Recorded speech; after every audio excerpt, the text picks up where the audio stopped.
Адамның бақытты болуына не кедергі? Кез келген адам өмірде бақытты болуды армандайды. Адамның қиялы ұшқыр емес пе? Ол өзін өмірдің барлық кезеңінде бақытты көргісі келеді. Яғни адамның арманы өмірдің барлық кезеңі мен саласын қамтиды. Бақытсыз болғым келеді деген адамды көрдіңіз бе? Жоқ, әрине. Саналы адамнан ондай сөз шықпасы анық. Бақытты болсам деген арман адамды алға жетелейді. Бірақ өмірде арманға қол жеткізе алмаған қаншама адам бар. Олар осыны ойлаған кезде өздерін бақытсыз сезіне бастайды. Кей жағдайда жегідей жеген ішкі ойдан құтылу мақсатында өзін-өзі тастап жіберетін адамдар да бар. Сөйтеді де арақ, нашақорлық тағы да басқа адамды құрдымға жіберетін жаман істерден жұбаныш іздей бастайды. Адамның бұл күйге түсуіне бірден-бір себеп көкейдегі арманын мақсатқа айналдыра алмауында. Иә, арман бұл мақсат, себебі мақсат адамнан қажырлы еңбекті талап етеді. Мақсат біреу, ал арман болса көп. Адам екінші мақсатына бірінші мақсатын орындаған соң барып кірісе алады, ал армандауы өмір бойы таусылса мәлім. Адам қашан көкейдегі арманға жету үшін еңбек етіп алғашқы қадам жасайтын болса, ол арманы мақсатқа айналады. Мақсатқа айналған арман адамды нәтижеге ұластырады. Бұл мәселені мынадай бір мысалмен түсіндіре кетейік. Бір адам қаладағы атақты оқу орнына түскісі келеді. Күндіз-түні соны армандайды. Бірақ сол жолда ешбір әрекет жасамастан жүре береді. Екінші бір адамның да дәл сондай арманы бар. Бірақ ол адам армандап қана қоймай сол оқу орнына түсуді өзіне мақсат етеді. Қолынан келген амалдың бәрін жасайды. Емтиханнан сүрінбей өту үшін таңнан кешке дейін кітаптан бас алмай оқып дайындалды. Осы екі адамның қайсысы нәтижеге жетеді деп ойлайсыз? Тағы бір мәселе. Адамның өмірде өзін бақытсыз сезінуіне сыртқы әсер немесе басқа кінәлі емес, өзі кінәлі. Кейбіреу алдағы уақытта мына нәрсеге қол жеткізер болсам бақытты боламын дейді. Өмірлік бақытын ертеңгі күнмен белгілі бір затпен өлшейді. Ол үй, көлік, байлық, тағы да басқа болуы мүмкін. Мұның тізбегін осылай соза беруге болады. Себебі адамның арманы таусылмайды. Біз өзімізге берілген нығмет жайында аз ойланып, қолда жоқ нәрсені көп ойлаймыз. Бұл Шопенгауэрдің сөзі. Адам кейде өзінде жоқ нәрсені ойлаймын деп қолындағы бар асылын ұмытып кетеді. Алла берген қолда бар нығметтің қадірін жете түсіне алмай қалады. Ақылды жан ешқашан мен мына нәрсеге қол жеткізгенде барып бақытты боламын деп айтпайды. Керісінше мен бақыттымын, өйткені менде мына нәрселер бар, сол үшін Аллаға шүкіршілік етемін дейді. Қолында дүниелік қандай да бір нығметтің болмауы ол адамды бақытсыз ете алмайды.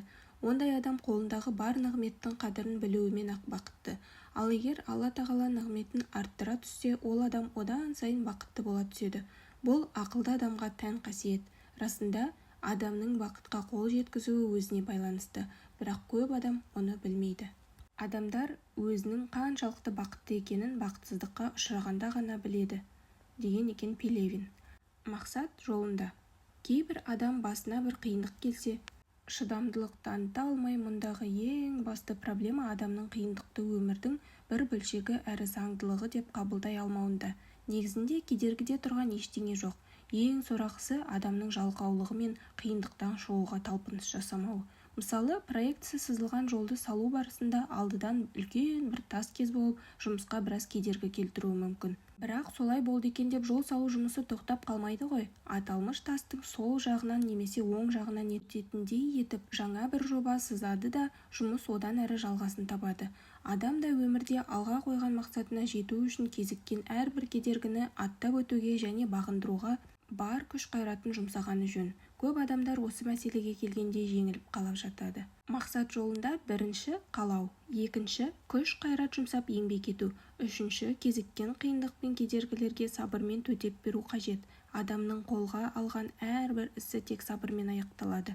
Өмірдегі жүлде де төзімді адамның еншісінде. Біліп қойыңдар, жеңіс сабырмен болады. Есте сақтаңыз, проблема қиындықта емес, қиындық себепті мақсатыңызды жоғалтып алсаңыз сол қиын. Мақсатыңызды жоғалтпаңыз. Қолыңыздан көп нәрсе келеді.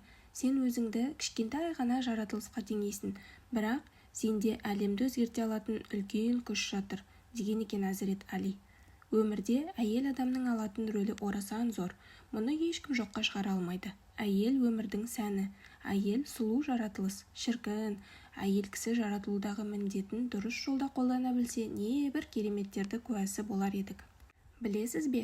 Бүкіл қоғам салиқалы аналардың тәрбиесіне мұқтаж. Салиқалы әйел, салиқалы ана қоғам дұрыстығының кепілі. Қазақта елді қорғайтын ерлер, ерлерді тәрбиелейтін әйелдер дейтін әдемі сөз бар.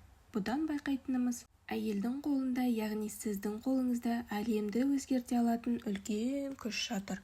Әйел қашан бой түзеп өзін қолға алып жаратылудағы негізгі мақсатын ескере алу арқылы жақсылыққа қарай бет түзей бастаса, қоғамның да дұрыстала бастағаны. Керісінше болса, қоғам бұзылады. Халқымыз қоғам бұзыларда әуелі әйел бұзылады деп тегін айтпаса керек. Нәзік қана жаратылыстың бірдей бір қоғамды өзгерте алуы неткен күш десеңізші.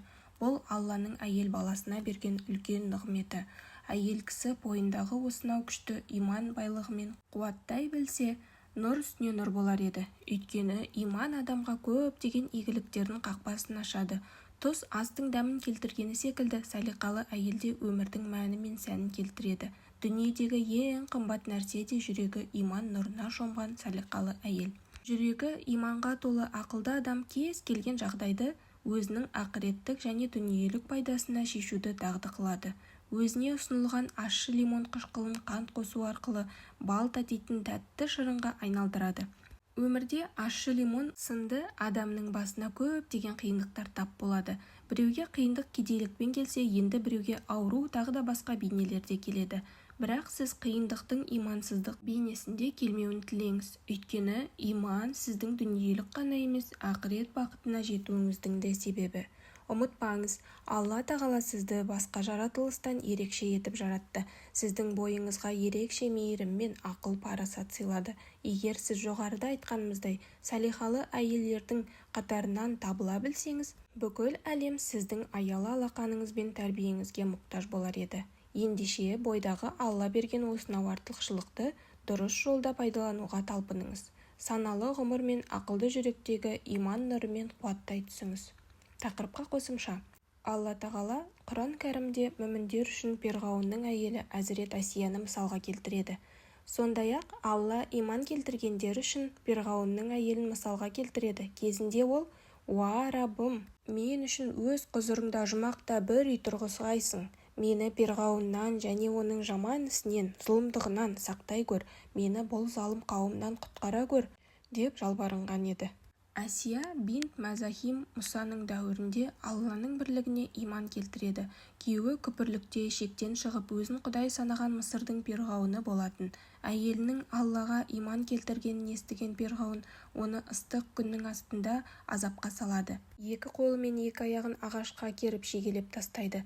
Абу Жахвар әт-Табари тәпсір кітабында Перғауын әйелі Асияны Аллаға иман келтіргені үшін шығынан ыстық күннің астына қойып азаптайтын. Перғауын мен әскері ол жерден кеткен кезде періштелер қанаттарымен күнді көлегейлеп Әзірет Асияға көлеңке түсіретін. Сондай-ақ ол өзінің жанаттағы үйін де көретін. Бір күні Перғауын өзінің әскеріне үлкен бір тас тауып әкелуін бұйырады. Ол тасты әйелінің үстіне тастамақшы. Бірақ Алла тағала Асияның иманға толы жүрегінен шыққан: «Мені Перғауыннан және оның жаман ісінен, зұлымдығынан сақтай көр.